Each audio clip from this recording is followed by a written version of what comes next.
Now we're going to add image to the sky.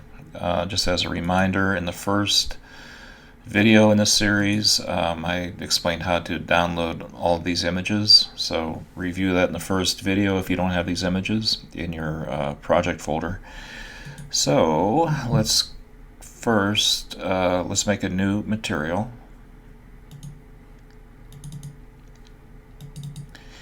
And let's just call it sky.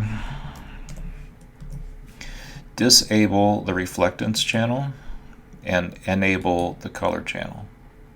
So with the color channel enabled and selected, for the texture, hit the drop down menu, load image, navigate to the images that you downloaded earlier, and the one you're going to choose is this one, _ref.hdr.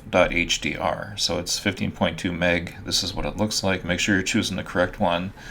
Click open, and then in this course you've seen this before. It's just going to create a new folder called text in your project folder and put the image file in there. So say yes, and everything's good there. So you can close that material editor. Choose the newly made sky material, click, hold, and drag, and place it on the sky object. And here you go. And I'll just render this quickly so you can see it's, looks very weird, right? Okay, so we want to see the sky only. Now we could rotate the sky object. A better way to do it is to select the material in the object manager.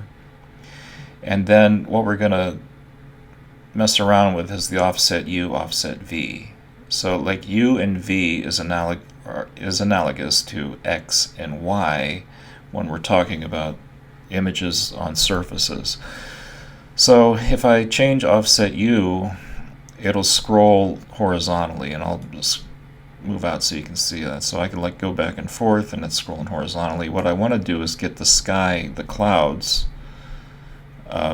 as a background for my image. So I'm going to play around with offset V. Okay, so I'm going to increase offset V, and as you can see, I'll scroll out so you can see. And so as I increase offset V, the effect is it moves down, so to speak. Messed around with this earlier. I found some nice sky background, like about 25 and 25 for offset U, offset V. Let's render that and see what that looks like.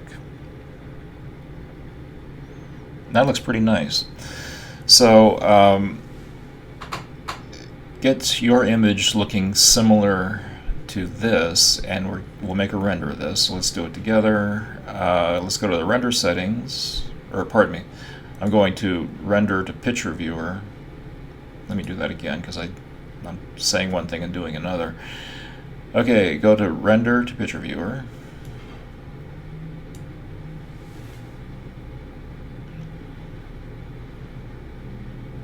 Alrighty, then we'll go file, save image as, and choose JPEG, and you can keep all the other parameters as you see here. 72 dpi is fine for this exercise. Click OK.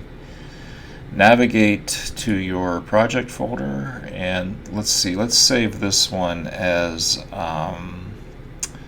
what do I want to save it as? Let's save it as Sun Sky 1, then put your name,